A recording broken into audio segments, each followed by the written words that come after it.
Hey, Run Try Bike community. Welcome to our 141st episode of the Fireside Chat on the Everyday Athlete Podcast Network, brought to you by Run Try Bike. Today, we're going to be joined by Tellez, who is the founder of the Lez Run running club out of Philadelphia, which celebrated their 10-year anniversary in 2024. They also have chapters in New York and Portland. CC is also a certified coach with RRCA, as well as being an athlete ally ambassador. Before we bring CC on, please remember to subscribe, rate, and review the Everyday Athlete Podcast Network where you get your podcasts. We have 8 shows, which means there's something for everyone. From shows like this one with Q&A conversations to laughter on our Fiery Embers and Food Fight Friday at the aid station to music in our What's in Your Earbuds show, you'll find something you will enjoy without a doubt. So without any more hesitation, let's bring CC on to the show and talk to her about her journey in running, being an athlete ally ambassador, as well as a running coach. Hey, CC, how are you? Hi, everybody. Nice to see you. Thanks for joining us today. Thank you for having me. No, absolutely. We are so excited to have you on. I know Ohm did a great job with his interview of you for our digital magazine, and we're super excited to expand on that today with this conversation. But before we get started, we have one question for you, and this will determine who goes first in asking you the questions in our fireside chat. Oh, she's rubbing her hands, folks. She's Sounds ready. interesting. I love a mystery. Let's Given go. her location, I'm a little worried. You should be. Pineapple on pizza, yay or nay? No, no. Yes! Oh, A hard no. No. Yes, even I better, a won't judge hard you no. if you do that to your pizza. Right? Like, man. why? People, why? I don't know. That's savory and sweet, sometimes, but definitely not in this one. So here's a twist on it. A few months ago, we had Stevie Lynn Smith on, who is an RD, and I asked her that question, and she did mention this as a twist to it: pickles on white pizza. Is that something you would? The faces. No, no. I've never even heard of that. And I'm kind of mad that I heard it. Sorry, folks, for joining us. The show is now over. Cece's angry at us and is closing us out. We need to I don't want send to yuck anybody's yum, but these are certainly things that I would not be serving you if you come to visit me. And I would not be splitting or going halvesies with it anytime we go out and you order it. Oh man, well, that's gonna have to be sent to Stevie at some point. Uh, but despite the fact that you are not a pineapple on pizza person, I will still ask the first question because of our interactions. For those of Sure. you who don't know, I got the chance to interview Cece on our last digital magazine for a great story about Lez Run. We're going to dive into that in the show. I would encourage everybody to go check it out. But we're here to talk about your story as well. So I want to ask you, how did you find your way to running in endurance sports?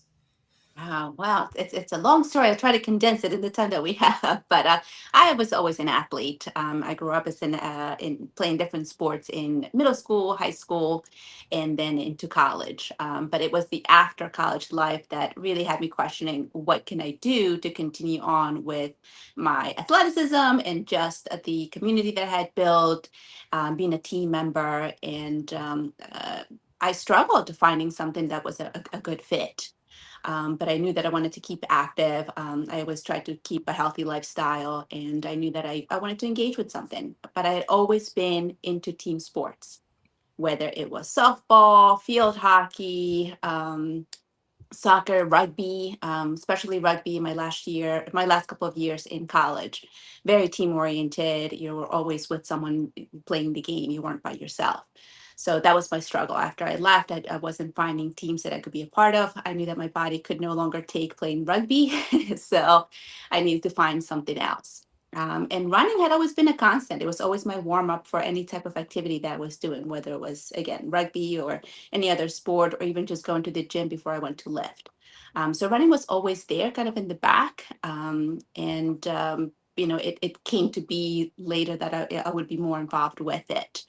But yeah, I enjoy the sport. I would say that what the turning point for me was, I was going through some personal growth and change. I'd just gone through a divorce, and I was looking to engage with myself in a different way. And I found running through a friend. My cousin had a friend that was very active, so it was a mutual friend, and she asked me to go for runs, just as a healing process, kind of talk things out about my divorce and things that were going on with my life. And I really connected with her, and also with the sport. And she was just so focused and encouraging. And she would always ask me, "What's next?" Every time we did a race or a run, she'd ask me, "Where are we going with this? Are you planning on doing something more with it?" And slowly but surely, I started to really think about that.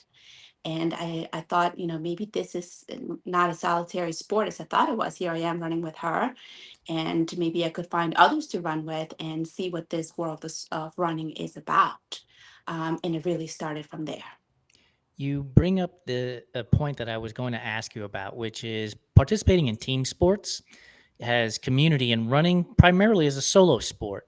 Do you think you would have picked up the sport of running on its own had your friend not invited you to go for that first run?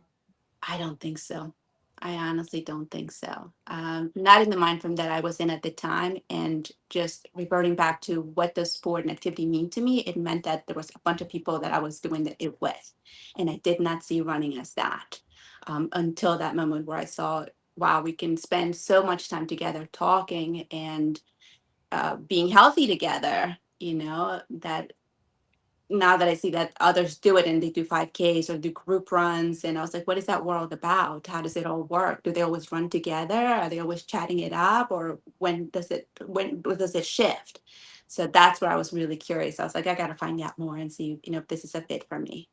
Before I turn this over to Om, I do have one follow up question about that. So I played team sports growing up, high school, and I would always look at the kids on the track and think to myself, "Why are you voluntarily running?" Like, you know, we if we did something wrong, made a bad play, running was our punishment, right? And so, when you first got into running, did you take to it, rather easily, or was it a struggle to get through the idea that running, may have been a punishment for, not performing well on the ball field and in the other sports?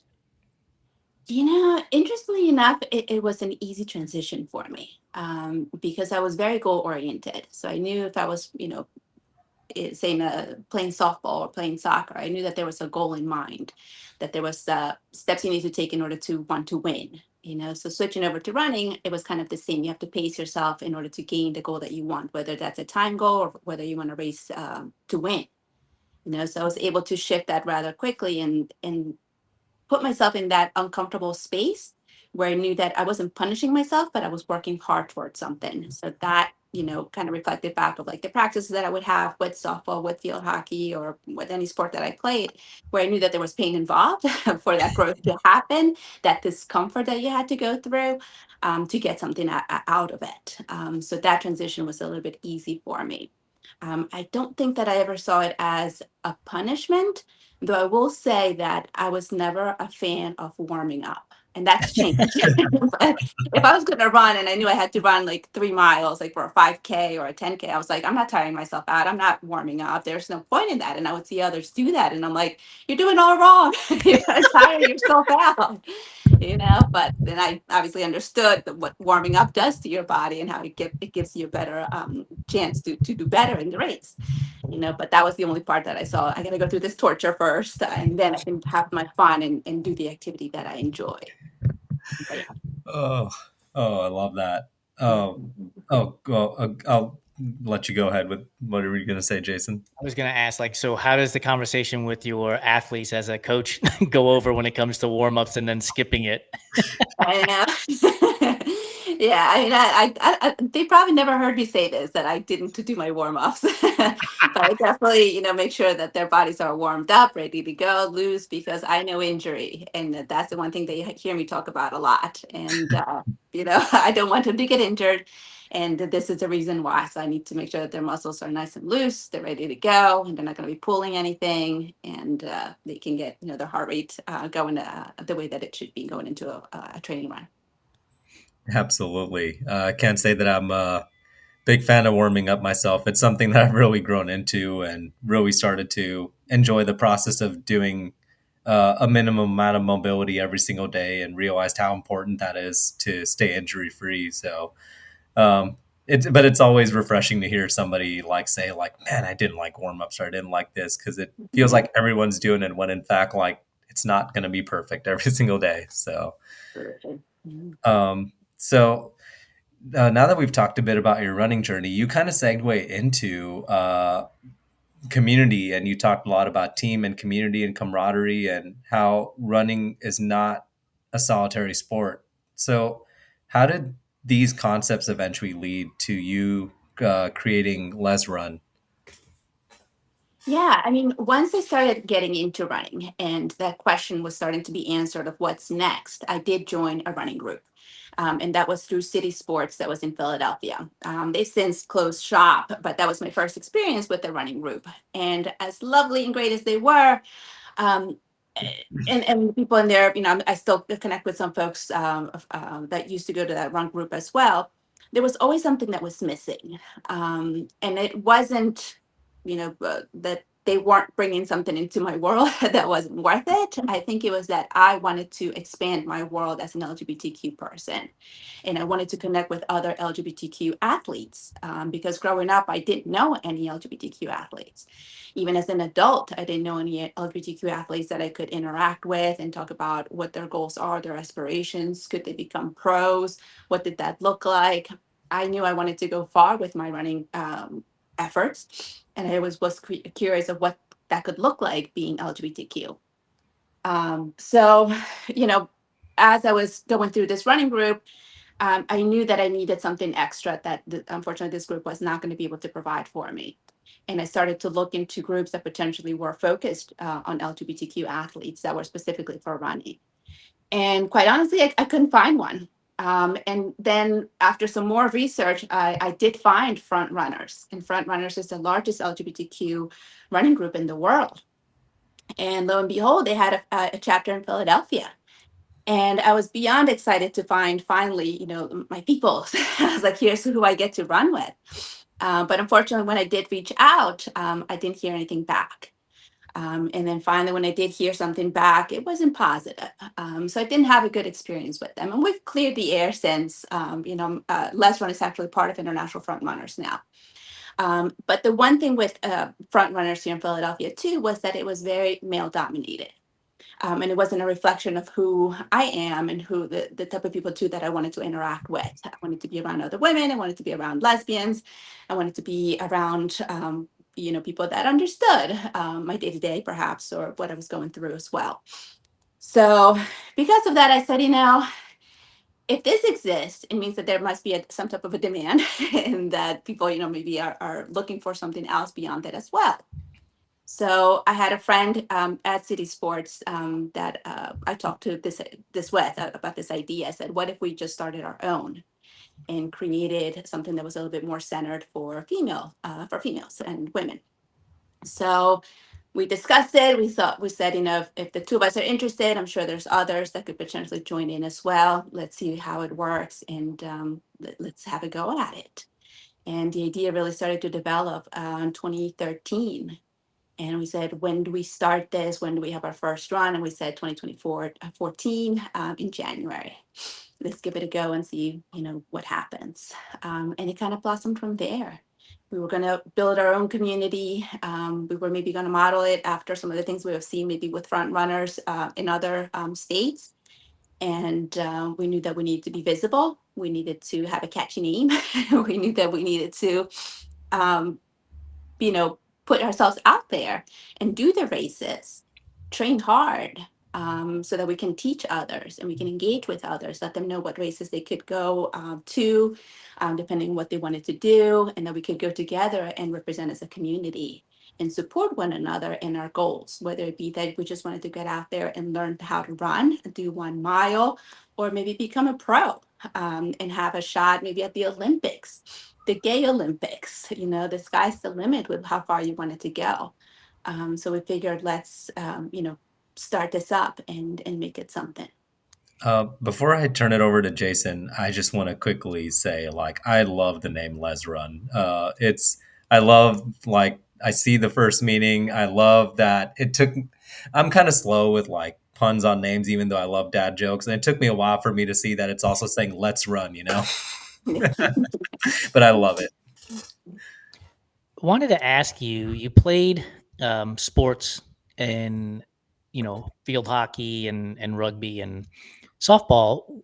Were you a leader on those teams? Because it takes leadership qualities to step away from the rest of the world to say, I'm going to go start this thing because I don't see it out there.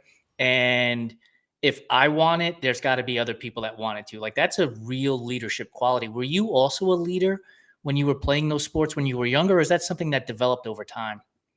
I think it definitely developed. I know I was a team captain for my softball team in high school. And I think field hockey, not so much. I was, I think, pretty fast, and I always got through the warm ups rather quickly. And I think some of the other players noticed that, and then I think just held me to a higher regard because of it.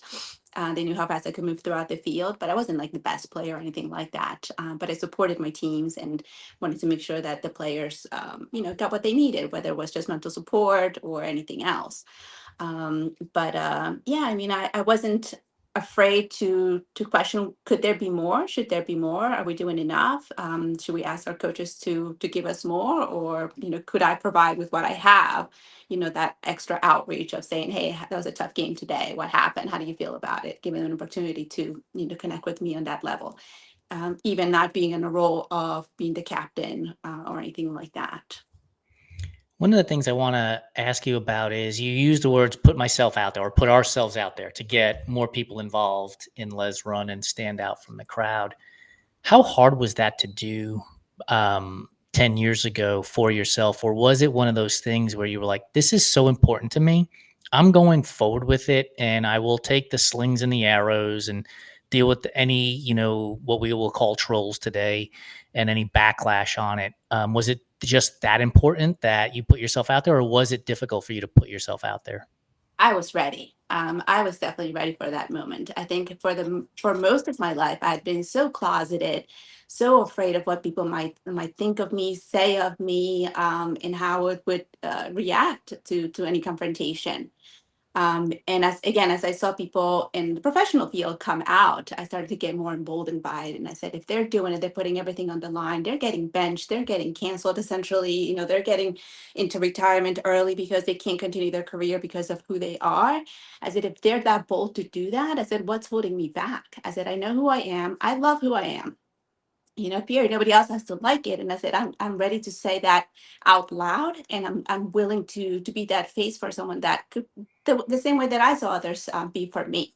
That gave me that hope, and that just I don't know, strength to say, you know what, screw everybody else. I'm here. My life will be, will go on record.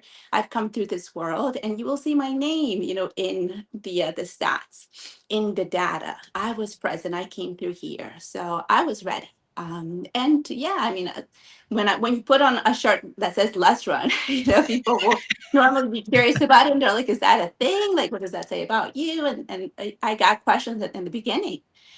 People would come over and whisper, and at first I would whisper back and be like, yeah, it's a lesbian, and and after that I'd be like, yes, it's a lesbian in a running group out loud, and like, and we're very proud of it. We represent all over, and we're very proud of who we are, and we want to be amongst the other groups that are just as proud to be out there.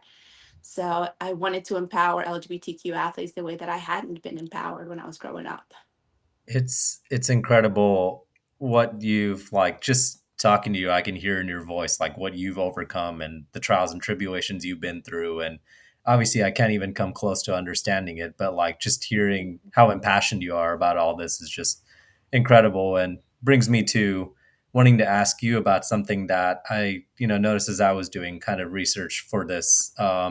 You represented Bolivia in the gay games in 2023 in Mexico. um, what did that mean to you to go out there, not only represent, like after having gone through that journey as a female, as a lesbian, as a Bolivian athlete? What did it mean to you to be on that stage in 2023?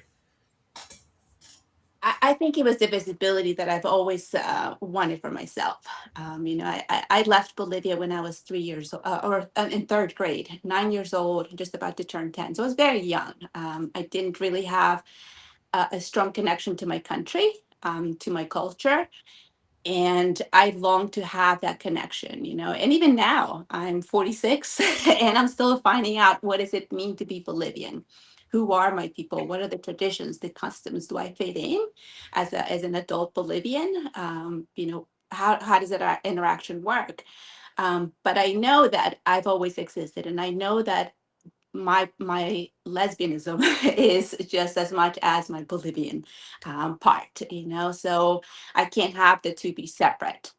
And for a long time, that was because culturally it wasn't something that was maybe talked about or accepted. So it was hard for me being both for a long time, but having the opportunity to, again, come out, be comfortable with who I am, love myself, go through that full process to then have the opportunity to compete and represent my country as a proud open lesbian, and then to win the gold medal of all things. There was so much pride going in me because I thought, this is. I'm not afraid to showcase myself, and I'm not afraid to say I'm Bolivian. I'm not afraid to say that I am a lesbian. And love it or take it or leave it. I exist, and I know there's others like me that exist in the same way. And again, I wanted to have that representation to say it's okay to be you, no matter where you're at, no matter what country you're coming from, because most likely you're not the only one. And So, it's fascinating how those pieces just have come together. Like I believe that when you work hard and you're impassioned about something, the pieces eventually come together. There are a lot of highs and lows that come with it, and you might not have the answers right away, but like seeing that, what happened on that stage and the world stage in 2023, and also recognizing that that's the first gay games hosted in Latin America is pretty incredible. And, like hearing about your journey, I just had to ask about that moment specifically. Like I could just like visualize it in my head. Like, man, it's incredible. it was. And the one thing too is that in Bolivia, even though you're starting to see it more now, more people living their lives a little bit more openly, and getting some support even from the government to some degree. But there's always this notion that LGBTQ folks are up to no good. They're not contributing anything good to society. And here I am on, in this platform with a gold medal for Bolivia, contributing their first gold medal in running ever. And it's at a gay games of all things, in a Latin American country. So it's setting up this historical moment that shows that we are capable people, we're good people, we're representing for our country, we're bringing in good things to our communities and to a representation for the world to see that we're able people too. So that for me was just like shouting from the mountaintops, I guess, to say, hey, we're here, we're good people, like not pay attention, but see us, acknowledge us. We are contributing just as much. Yeah, So for me, it's important for that. at Run Try Bike, we see you and we recognize you. It's important for us to let everybody know that they're seen and they're heard on our platform. And as you're describing this, I want to shout it from the mountaintops. One of the questions that popped into my head was, after you get your gold medal and you go home, does it hit you that the impact that you are about to have on other athletes who are also LGBTQ, who haven't had the opportunity to come out and showcase their talents? And what is that like to have that realization? Because when you started Lez Run, you said it was because there wasn't the representation out there, and now here you are with, you said, the first gold medal ever for Bolivia. Like, what is that like? Yeah, I mean, it's a huge responsibility, but it's such a great feeling to be that person now that others can look and say it is possible. I can maybe strive to go this far or maybe even farther and be myself while doing it. And again, this is something that I've gotten from other athletes, their strength, their passion for a sport, their passion for living and wanting to live that life authentically. I think more important than getting a gold medal is to show up in a space that belongs to you. And it doesn't just belong to some and to a few. That you can be a part of that too, and that's life. That's you going through the things that are available that have been created, again for everybody. That you too should have a space in. So I was, empowered for others, and that's one of the things that I wrote on my Instagram post when I was actually before I ran the race. I said, I know that I'm the only Bolivian this year competing, for the marathon, but I said, I don't feel too alone because I'm with the hope that in the future others will join me. Once you see that it's possible, once you see a face that matches yours, then it becomes a little bit easier for you to get yourself involved and say, you know what, me too. Why can't I if she can do it?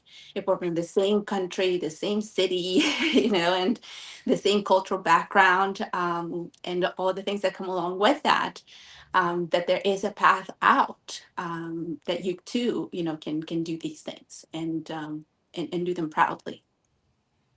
You, You- oh, sorry. Go ahead, Jason. I was going to say, that emboldening statement is exactly why I started this company. When I founded this company 4.5 years ago, going on our 5th year, I'm Puerto Rican from the Bronx, and my family was of this belief that we, in air quotes, don't do those things. And I'm like, Mhm. what do you mean we don't do those things? I'm doing them.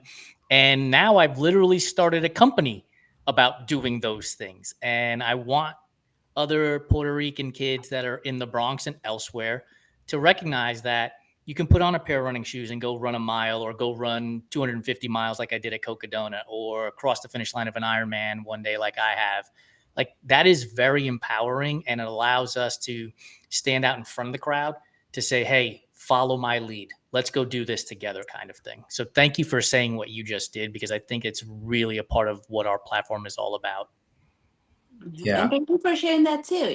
It's culturally across all different, countries and places. It just there's just is always this barriers that we create for ourselves that says only these people can come into this space. Only, we don't do that, because we've never done it. We've never seen anyone from our group do it, so it's not for us. When in reality, it's like no, it can be if you allow it to be, if you want it to be. Yeah, Khadijah Diggs, who we've interviewed before, she wears a hijab and she races triathlon. And she said to me one day, and she's posted about it too, somebody's got to be the first. And I mean, that's a super powerful statement in a few words. And that's exactly what we're hoping to do, is create more opportunities for somebody to be the first and break through the noise and get over the obstacles to reach their starting line and eventually finish lines. Absolutely. Creating that path is so important. It'll branch off into many different paths, but it's got to start somewhere. So I want to ask you, Cece. We've talked about visibility a lot in this conversation, and representing and creating a blueprint for people who are like you in the same city with the same ethnicity, the female, lesbian, in the LGBTQ community. What can we do as a media company to support what Les Run is doing and advocate for the LGBTQ community? I think in general, I would love the media to give more focus to the success of LGBTQ athletes. That's one of the biggest things that we don't see is that where's that representation. Um, I think most only get it if you're doing really great things, if you're a professional, athlete and you were breaking world records and things of that nature. But it's here, like in this platform where you're taking the everyday athletes, you're giving them an opportunity to have their voices be heard, to be seen, to have an interaction with other folks that are maybe different states or different countries that can hear this. So you're doing exactly what you should be doing. I think far and beyond for, you know, places like Runner's World Magazine, even, is that sometimes they say that they're committed to doing the work of diversity, but then they don't highlight, say, non-binary runners who are really excelling at this new division that has been created. So that's doing them a disservice. There's a lot of great talent out there that doesn't get highlighted because maybe they're fearful of the feedback they're going to get, the comments they're going to get, and it's a shame. It's a shame because it's not putting into perspective, the full process of their existence, and what they're accomplishing and contributing to the sport. So I think for any media channel, it's just making sure that they're highlighting and reporting just as much. And I would say that same thing for reporting on women's sports. We need to be able to see it so that others can see themselves in it, and then start to, really back it up and, make it bigger than what it is today.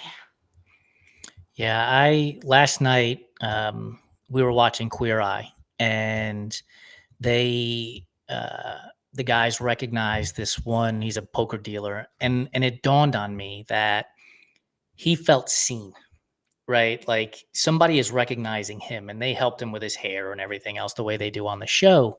Mhm. And I looked at my wife and I was like, I'm gonna cry because this man just wanted to be seen in this world. And I think that if we can take a moment to recognize others and see the things that they're doing and recognize the things that they are doing, and sometimes it's a high five, sometimes it's a pat on the back, sometimes it's just a simple head nod, right? Like I see you and I recognize you. We could change the way these sports are perceived. We can change who comes and decides that they want to show up, whether they're in the LGBTQ plus community, whether they're a BIPOC athlete, whether they're physically challenged. I don't understand why we wouldn't invite everybody to the table, and just recognize them and say, hey, you're welcome here. Let's go for a run. Or if you're in triathlon, swim, and cycling. Which leads me to this question. Over the last 10 years that you've had Lez Run going, what have you seen as one of the greatest steps forward in getting and seeing athletes and having athletes be seen and recognizing their accomplishments? Just within a restaurant, or like in a broader sense? Within Lez Run specifically, and then more generally speaking, yes. So wait, say the question again. I want to make sure I get it right. I want to, like, it's been 10 years. It's a decade that Lez Run has been around. From what you started to where you're at today, what has been the greatest step forward? What has been the greatest accomplishment for Lez Run specifically, and then for recognizing LGBTQ plus athletes in general? Um, I mean, there's two things that I want to address here. I think for Let's Run, on its own, I mean, we have been able to engage with the community, within Philadelphia, but also outside of it. Um, and this speaks to the chapters that we have that are outside of Pennsylvania. There's the interest there, the connections there, their visibility is there. And it's not just that people are doing races, but they're getting more comfortable in movement. And they're able to, if they don't stick with running, they've gained maybe confidence to take on something else and start other things that they're maybe passionate about, whether it be pickleball, basketball, what have you. So movement and getting to know their bodies, in a way that maybe was not allowed in the past, maybe because they got fun of, in gym class, or weren't, welcome in sports because they were labeled as something, other than who they were. So I think by running with us, by being in the space that we share, getting the support from one another, I think they've been, gaining more confidence to be able to do other things beyond just running. Um, and then beyond that, I would say it's, the recognition that within the LGBTQ umbrella for our non-binary and trans athletes, that they have the ability to compete as themselves. And that with this new division of non-binary runners, and that they can be welcomed into this into the running sport as they are. So, the work that we've done to make sure that they are seen, that they're included, and that they are being equitably represented as well, has been, I think, one of the biggest things that Lez Run has done. It's revolutionized the world of running. It's opened up the world of running so that everybody can feel welcome and be respected and be seen for the skills that they bring into the sport, but also just their existence. Being able to get into the fold of what is one of the most powerful things in the world, and that's sports. It's just incredible. And I just think that the work that you're doing is amazing, and just appreciate you opening up about it. And I think there's been several times in this conversation I honestly have gotten almost choked up myself. And it's just been a great conversation. Um, I wanted to give you the space to talk about something big that's happening next year. You mentioned that there's a Pride run that you were going to be co-race directing that's in the works right now. Talk about that a little bit. Well, Pride Run has been around now for 7 years. This is the 8th year that we're going into. And Lez Run is a co-race director. We started this back in 2017, I want to say. And again, through the Philly Pride Run, we were actually the first road race to have a non-binary division with equal prize money, or equal prizes, I should say. And that's the influence that then carried on to other races from there and the advocacy work that we've done. But it's a community celebration. It benefits the William Way. We've been in close partnership with them to make sure that it keeps going year after year. It's a lot of hard work. We're getting ready to hopefully put something together for next year to make an announcement on a date and a theme. So keep an eye out for it. Some more information should be coming out hopefully soon. By the way, I've been sitting here thinking about your last name, Tellez, and the Lez Run, and I kept thinking to myself, was that a opportunity for you to name the club Lez Run because your last name is Tellez? A lot of people actually have asked me that. They're like, "Oh, I get it, Les for Tellez," and no. Wow. Even if I would have thought, my name should carry that much importance into something else, I don't know that I would have put it out there. Quite honestly, I have 2 last names, and I'm very proud of both. So I'm Tellez Lopez. But in the United States, unfortunately, as an immigrant, your name has a tendency to get shortened with every time your name is called. So my name has been condensed to Cece, just 2 initials. But no, Les Run is definitely the lesbian portion of it. Yeah, as soon as we started talking about that, which is probably like 25 minutes ago, it hit me like a ton of bricks, and I was like, "Oh, I wonder if that has anything to do with the name of the club as well." Yeah, no. We're a little slow on the uptake here at Run Dry Bike sometimes. The name is the gift that keeps on giving. But Cece, thank you so much. We could talk all day to you about the things that you're doing, which is super important work about getting athletes recognized and honestly for them to feel seen in a world where we tend to turn a blind eye to a lot of different things. And so thank you for doing that. Before we let you go, we do have to have our food rapid fire questions, which, by the way, are neither rapid fire nor questions. They're more like statements in which we want to get your opinion. So we need to rebrand the labeling of this end of the show. So are you ready?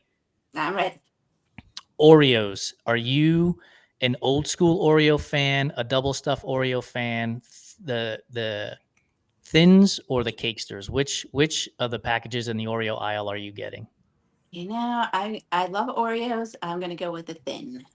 The thin. The thins, yeah. Episode 141, we finally have broken through and found the person who is buying the Oreo thins. Yes, that's me. If I buy them, they would be the ones for me. I'm not a huge fan of the filling, to be honest with you. So when they did the thins and they had less of the filling, that's where they hit their market with me. Gotcha. And so are you a person who would bite one of the thins and have like 2 bites out of it, or do you just pop it in your mouth like an aspirin? Oh, I like to take my time with. So yeah. 2 to 3 bites, I'm gonna enjoy it. Can you dunk a thin? Is a thin dunkable? I don't no, I don't dunk them. I like to eat them as is or with a glass of milk, but separate. I don't. Yeah, I think they would just crumble. Are you a fan of licorice? No. No, not at all. So No. red nor black, it doesn't matter. All right, next question. Peeps. Are Peeps a real candy? Yo, she's nodding yes, but she hasn't heard my description of them yet. You say Or peeps, yes, so it's going to be yes. I'm a huge fan of peeps. are you looking for them year round, or are you just treating them as a special treat around the Easter holidays? You know, I used to appreciate the fact that they had me keeping in wait for seasons on end. You know, so I always look forward to them in the spring. And it was always like the yellow peeps that I enjoyed. But when I started seeing them in Valentine's Day and Halloween and now Christmas, it's kind of lost a little bit of its luster. But I bump into them so often that now when they come around, it's like, you're here. Do you eat them stale? No, it's got to be fresh. Yeah. Once you open the packet, you're making the commitment to either sharing it with someone or eating the whole sleeve. So, all 16 of them at one time. yeah.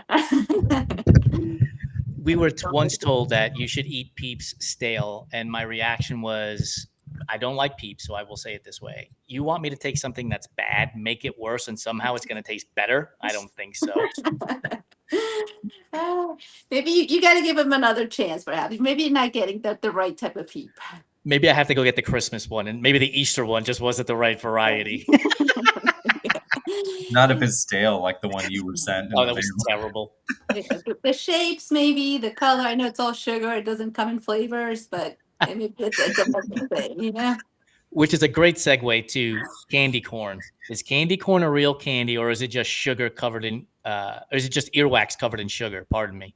No, that's a confectionery error. Oh, I don't know who stumbled upon that and decided to, whoa, we made a mistake. Let's package it up and somebody will buy it. Exactly. And they're Yeah. still buying it. Yeah, no, I can't.